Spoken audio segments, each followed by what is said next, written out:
2023년 7월 20일 목요일 새벽 기도를 다 함께 드리겠습니다. 오늘 함께 보실 하나님의 말씀은 욥기 40장 말씀입니다. 여호와께서 또 욥에게 일러 말씀하시되 트집 잡는 자가 전능자와 다투겠느냐? 하나님을 탓하는 자는 대답할지니라. 욥이 여호와께 대답하여 이르되 보소서 나는 비천하오니 무엇이라 주께 대답하리이까? 손으로 내 입을 가릴 뿐이로소이다. 내가 한번 말하였사온즉 다시는 더 대답하지 아니하겠나이다.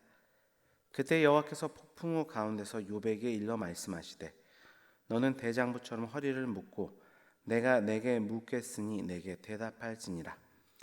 내가 내 공의를 부인하려느냐? 내 의를 세우려고 나를 악하다 하겠느냐? 내가 하나님처럼 능력이 있느냐? 하나님처럼 천둥 소리를 내겠느냐? 너는 위엄과 존귀로 단장하며 영광과 영화를 입을지니라. 너의 넘치는 노를 비우고 교만한 자를 발견하여 모두 낮추되 모든 교만한 자를 발견하여 낮아지게 하며 악인을 그들의 처소에서 짓밟을지니라. 그들을 함께 진토에 묻고 그들의 얼굴을 싸서 은밀한 곳에 둘지니라. 그리하면 내 오른손이 너를 구원할 수 있다고 내가 인정하리라. 이제 소같이 풀을 먹는 베헤못을 볼지어다. 내가 너를 지은 것 같이 그것도 지었느니라. 그것의 힘은 허리에 있고 그 뚝심은 배의 힘줄에 있고 그것이 꼬리치는 것은 백향목이 흔들리는 것 같고 그 넓적 다리 힘줄은 서로 얽혀 있으며 그 뼈는 녹과 같고 그 뼈대는 쇠 막대기 같으니 그것은 하나님이 만드신 것 중에 으뜸이라. 그것을 지으신 이가 자기의 칼을 가져오기를 바라노라. 모든 들 짐승들이 뛰노는 산은 그것을 위하여 먹이를 내느니라. 그것이 연잎 아래에나 갈대 그늘에서나 늪 속에 엎드리니 연잎 그늘이 덮으며 시내 버들이 그를 감싸는도다. 강물이 소용돌이 칠지라도 그것이 놀라지 않고 요단강 물이 쏟아져 그 입으로 들어가도 태연하니 그것이 눈을 뜨고 있을 때 누가 능히 잡을 수 있겠으며 갈고리로 그것의 코를 꿰을 수 있겠느냐. 아멘.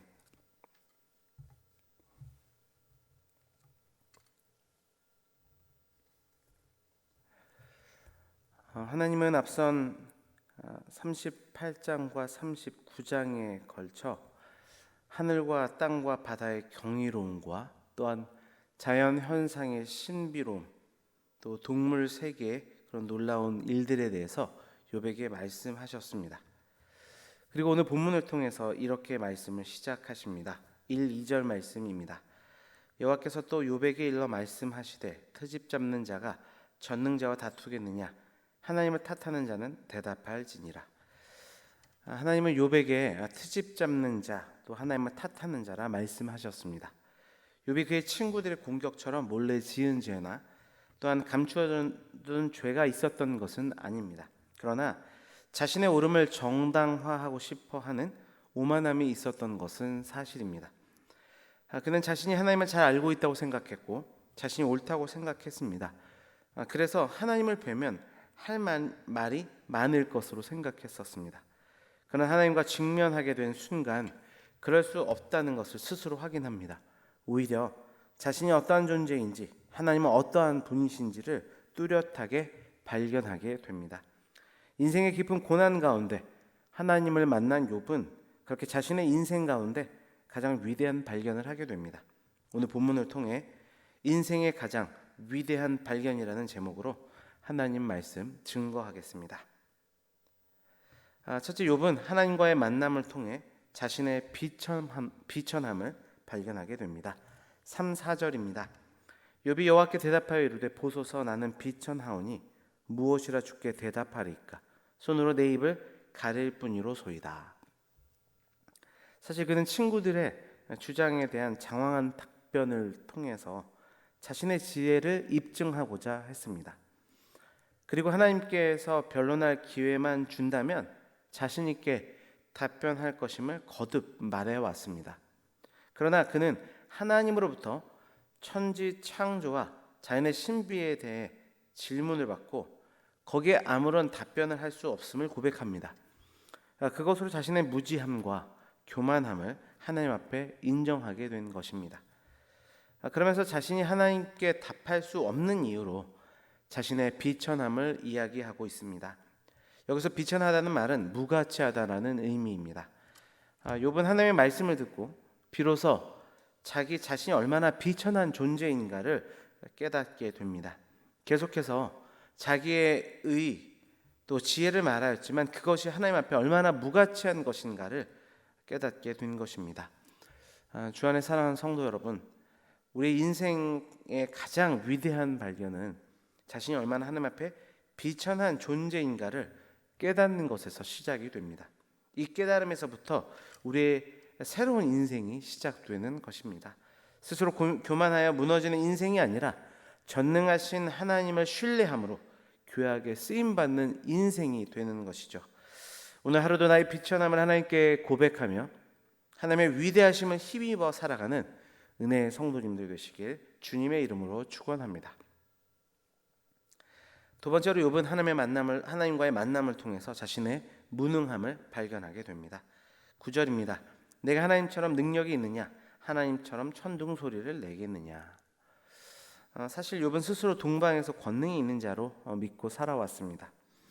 그러나 인생의 깊은 고난의 터널을 통과하면서 또한 전능하신 하나님을 대면하면서 자신의 능력이란 것이 얼마나 보잘것없는지를 여실히 깨닫게 됩니다. 만약 자신의 능력이 있었다면 자신이 처했던 이 고난의 상황을 스스로 헤쳐나가 자신을 구원할 수 있어야 했는데 조금 더 그렇게 하지 못했습니다. 하나님은 욥에게 이 사실을 깨닫게 하시는 것입니다. 14절 말씀입니다. 그리하면 내 오른손이 너를 구원할 수 있다고 내가 인정하리라. 우리는 자기의 능력의 한계를 알아야 합니다. 그렇지 않으면 마치 자신이 대단한 능력을 갖추고 있는 것처럼 유세를 떨며 교만하게 되기 때문입니다. 그런 자들에게 하나님의 구원을 경험하는 것은 쉽지 않은 일입니다. 주 안에 사랑하는 성도 여러분, 우리의 인생의 위대한 발견은 우리의 무능함을 깨닫는 것입니다. 그럴 때 비로소 하나님의 전능함이 우리와 함께하게 되는 것입니다. 오늘도 하나님 앞에서 우리의 무능함을 철저히 고백하며 기도함으로 하나님의 전능하심을 붙들며 나아가는 그 일들을 통해 위대한 구원의 역사를 경험하는 축복이 우리 가운데 넘치기를 주님의 이름으로 축원합니다. 마지막으로 욥이 하나님과의 만남을 통해 발견하게 된 것은 하나님의 전능함입니다. 15절 이하에서 하나님은 이제 잠시 욥을 책망한 것을 멈추시고 자신의 절대 주권에 대한 선포를 다시 시작하십니다. 특별히 베헤못이라는 동물에 대한 증언을 하게 되는데요. 개역 한글에서는 이걸 하마로 번역했습니다. 그러나 정확히 어떤 동물을 의미하는 것이 알 수 없기 때문에 개역 개정에 와서는 히브리어를 그대로 사용해서 베헤못이라고 옮겨 놓았는데 무엇보다 큰 동물을 가리키는 것임에 틀림없습니다. 특별히 24절 말씀입니다. 그것이 눈을 뜨고 있을 때 누가 능히 잡을 수 있겠으며 갈고리로 그것의 코를 꿰 수 있겠느냐. 고대 거대한 동물을 잡거나 죽일 때는 먼저 코를 꿰었다고 합니다. 그러나 그것이 매우 쉽지 않았는데 하나님은 지금 욥에게 그 부분을 말씀하시는 것입니다. 작은 동물을 잡는 것도 쉽지 않은데 베헤못과 같은 큰 강한 동물을 잡을 수 있느냐? 나는 베헤못 같은 거대한 동물을 창조했었을 뿐만 아니라 다스리는 하나님이다.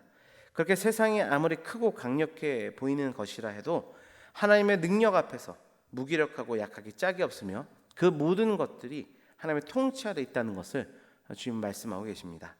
성도 여러분, 인생의 고난 가운데 혹시 하나님이 나를 잊어버리신 것은 아닌가? 나를 도와주실 수 있는 것인가? 그렇게 한탄하며 불신하는 마음을 갖고 있지는 않으십니까? 그 인생의 고난 속에서 하나님의 전능함에 대한 위대한 발견이 있기를 원합니다. 우리 하나님은 전능하십니다. 우리의 모든 것을 알고 계시고 우리의 모든 것을 이루시고 해결하실 수 있는 분이십니다. 그 주님을 오늘도 신뢰하며 더욱더 붙들며 나가는 우리의 삶이 되기를 주님의 이름으로 축원합니다. 기도하겠습니다. 아버지 하나님 감사합니다. 오늘도 귀한 말씀을 통하여 우리에게 깨달음을 주시고 그 그 주신 깨달음을 붙들고 기도할 수 있도록 인도하심 감사합니다. 아버지 하나님, 우리가 인생의 위대한 발견은 자신의 비천함을 깨닫는 것이라 말씀하셨습니다. 아버지, 스스로 교만하지 않도록 인도하여 주시고 언제나 하나님의 위대하심을 힘입어 그 안에 참된 자유함을 누리며 살아가는 우리가 되도록 인도하여 주옵소서. 자신의 무능함을 하나님 앞에 고백해 드리며 하나님의 전능함으로 아버지의 삶의 모든 어려움 가운데 구원의 역사를 누리는 우리 모두가 되도록 인도하여 주옵소서.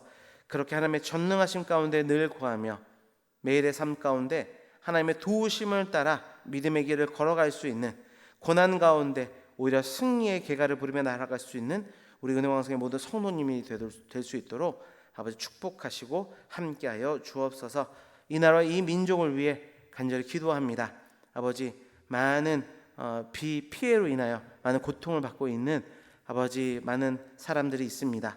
주 하나님 도와주시고 아버지 함께하여 주시어서 위로해 주시며 그 모든 일들이 하루속히 해결될 수 있도록 주께서 주장하시며 함께하여 주시기를 간절하게 소망합니다. 또한 온 열방을 위해서 기도합니다. 전쟁과 기근, 재난과 같은 여러 소식들이 늘 우리에게 마음을 어렵게 하지만 아버지 그 가운데서도 주의 복음만이 더욱더 흥망케 되게 하여 주시며 유일한 참된 소망이 되신 예수님만으로 참 자유의 일들이 나타날 수 있도록 주께서 함께 하시고 인도하여 주옵소서. 올해 우리 교회에게 주신 기원을 붙들고 늘 기도합니다. 말씀에 순종함으로 늘 모이고 찬송하는 교회가 되게 하여 주시어서 약속하신 큰 기쁨이 우리 안에 차고 넘치도록 인도하여 주옵소서. 그 큰 기쁨의 역사가 아버지 하나님 여름 성경학교 및 수련회를 가운데 충만히 나타나도록 인도하여 주옵소서. 아버지, 어린이부 연합 성경학교와 아버지 또한 청소년부 수련회가 있사오니 그 시간들 가운데 함께해 주셔서 우리 아이들이 하나님을 깊이 만난 역사가 있도록 주장하여 주옵소서. 아버지, 국내 조도 선교와 캄보디아 선교가 기도로 준비되는 가운데 있습니다. 그 선교의 모든 일정들 속에서도 하나님의 큰 기쁨의 역사들이 충만케 하여 주옵시고 붙드시고 인도하여 주옵소서. 아버지 하나님, 특별히 새벽마다 간절히 기도하는 우리 성도님들의 눈물의 기도가 있습니다. 그 기도를 불쌍히 주님 그 성도님들의 기도를 들어주시고 또한 불쌍히 여겨주시고 하나님의 때 귀한 방법으로 역사해 주시기를 간절하게 소망합니다. 모든 것 감사드리며 예수 그리스도의 이름으로 기도드립니다. 아멘.